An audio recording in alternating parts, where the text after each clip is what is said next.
I'm coming through. I'm Boogie Blind. I'm Boogie Blind. I'm Boogie Blind. Y'all, who the fuck are you? Y'all niggas be listening to that false information. Hey, yo, Black Pope and Boogie Blind for BudBabes TV. What up, Black Pope? What's good? Been a long time, man. It's been a long time, bro. Yo, so we come here today to do an interview with Boogie before he goes on stage DJing with Pharoahe Monch. They've been moving around the UK and Europe. Yes. How many times have you been through Europe this year, Boogie? Oh man, I came through with Law Finesse about 2 months ago. We did a nice run, and then I bumped that, and I had to meet up with Pharoahe, and then we did a run, and now we're back. It's been like shit. I've been out here all throughout the new year, man. Like I'm like fuck New York. You know what I'm saying? Like honestly. Honorary European. Yes. So how are you enjoying being back? Yes, I'm enjoying being back. I've been to all my favorite record stores. I'm with my man Black Pope, wink wink, because he has the package, you know. Shout out to BudBabes, man. You got this thing rolling. First time I saw you, first time I met you, we was in Runcorn, your hometown, and you showed nothing but love, hospitality, invited me in your home with a bunch of all like the up and coming UK artists out there, and we had a nice time, and it was just like it was a surreal experience because it was like, damn, I didn't even know, you know, like everybody stuck together, you know, in America, you know, this person doesn't like this person doesn't like that person, like we just had like a big fucking slumber party at your fucking crib, dude. And how's the dog doing, man? We got 2. You got 2 now? Karma and Chaos. Oh my god. They're marvelous fucking creatures. Mind you, I asked him, can you please put the dog in the backyard? Because that shit was like fucking massive. Insane, man. So, the first time you come to the UK, when was it, and who did you come out with? The first time I came to the UK, man, that's a long time. Getting old.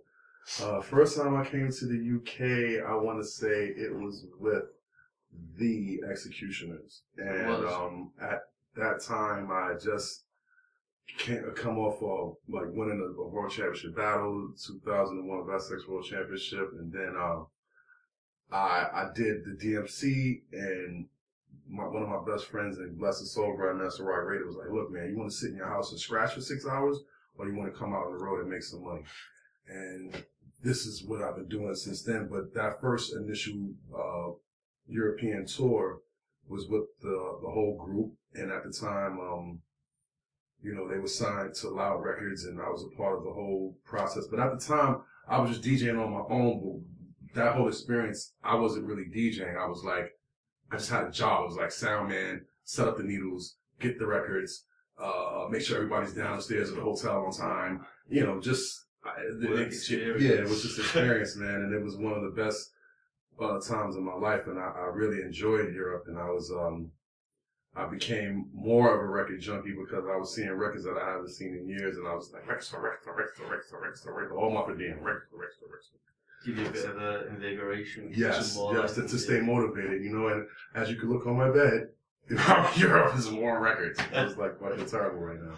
So do you think winning the best acts was fundamental to coming to Europe and becoming worldwide, basically, and being recognised?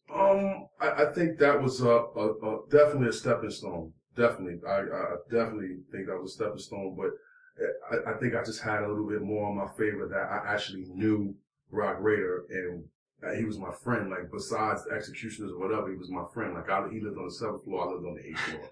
So and from that time, he already moved on, and they had the Asphodel deal, and I was in college still playing basketball and stuff like that. And, you know, speeding to the time that I won that battle, you know, I was still doing parties. I wasn't really a turntablist, you know. I was just, you know, I like to do parties, I like to mix, and I like to make girls dance, you know.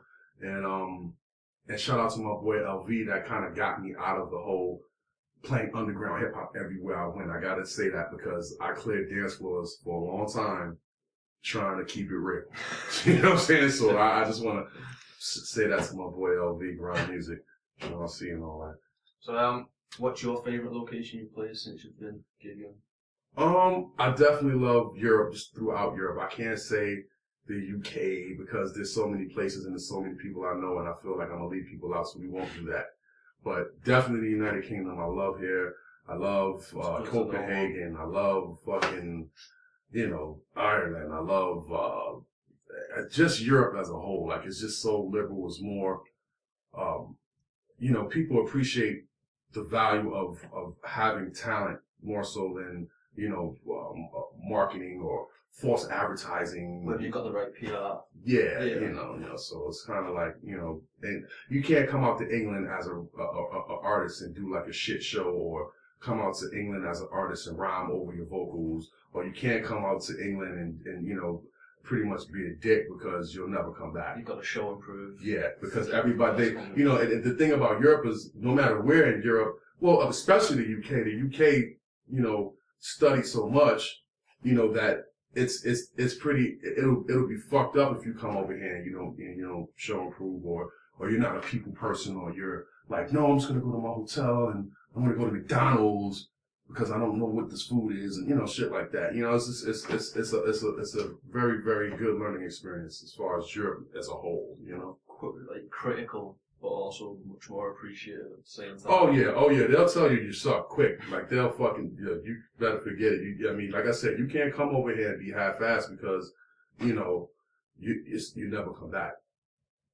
Cool. Are you working on anything? It's going to be out for us. Right now, it's funny you say that. I got the title track on Pharoahe Monch's new album called Post-Traumatic Stress Disorder. I was very fortunate enough to do the track. I want to give a shout out to my boy Brandon Bam Dillahaj, who co-produced the track with me. I asked him to help me because I really was not a keyboard player or, musician. And he pretty much played the sample that I wanted done. And he was, at one point we were traveling with a band, and he was in the band with Monch, and he was like the bass player and key player. And I was like, dude, man, I really, if I could help me out, play some stuff on the beat. And, from that time, he's moved on, and he's got Grammy award-winning tracks with Clarice and done stuff with, I can't even go into the accolades, and I'm so happy for him, but I was just so happy that he actually took the time out to help me because, and he's a fairly young guy, and he's just like, he's really moving and progressive movement. Yeah, very talented. And I was blessed for him to help me out, and he co-produced the track, and it's the title track on the new album. Sounds good, man. Also, I just gave some beats to Black Pope, so hopefully, if I get the critical, I don't know, maybe you got to send me another batch. I'm waiting to hear from that, so we'll see. I'm sure it'll be fine, man. What else have we got to say? Shine light on another DJ apart from yourself who you think we should know about. Oh man, who's impressed you? Oh man, that's just like. That's like asking me what's your favorite rap album or what's your favorite album all the time. I mean, clearly, I just experienced something that was really, really dope to me. I was at the DMC in New York, and this 13-year-old kid named Dwells is the New York City regional winner right now. 13 years old. But that's just one thing. But I feel like I'll leave so many people out because at the same time, I'm still a fan. And I'm pretty sure you heard of some of these DJs, but let's try to think of somebody that you may have never heard of. Yeah. I like DJ Static from Philly. I like Rock and Rob, who's like a older DJ from the way back scene, and he's very ill with the 45 game, and he's inspired me. I don't know if you guys are familiar with Breakbeat Lou from Ultimate Breaks and Beats, one of the co-creators of Ultimate Breaks and Beats. He's like one of my biggest inspirations, and actually a friend who I speak to from time to time again. There's a lot of DJs. There's different types of DJs. There's the turntablists, there's party rockers, there's selectors. Like, I just feel like I'll be leaving somebody out, man. Yeah, there's too many. Yeah, there's too many. Yeah. It's good to and if I wasn't a fan and just a bitter old person, like, I'm better than all of y'all, I couldn't, you know what I'm saying? I just feel like if I answer that question and somebody sees this interview online, they're like, what about me? You were just hanging with me yesterday. You told me I was great, So I don't want to do that. But it's good to know there's so much talent around. Yeah, man, and I'm still a fan. Like, I'll still go and pay to go see a DJ, and it's really, it's because you want to go and see what not to do.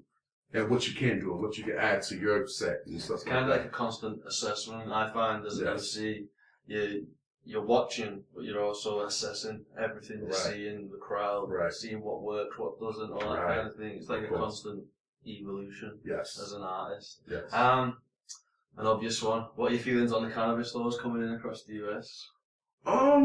Well, I got friends in Denver, so I just was out there. I did a really big B-boy event, and I got a friend named Dave King who has Elite Philosophy Clothing, and he introduced me to a lot of different things as far as paraphernalia and things of that nature.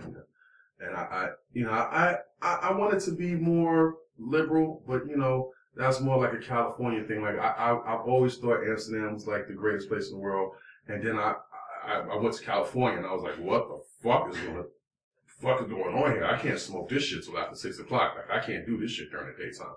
So I'm with it. I can't really say I'm against it or I just if you need weed to survive and fucking get through your day, fucking smoke weed. On that note, we're going to finish the interview.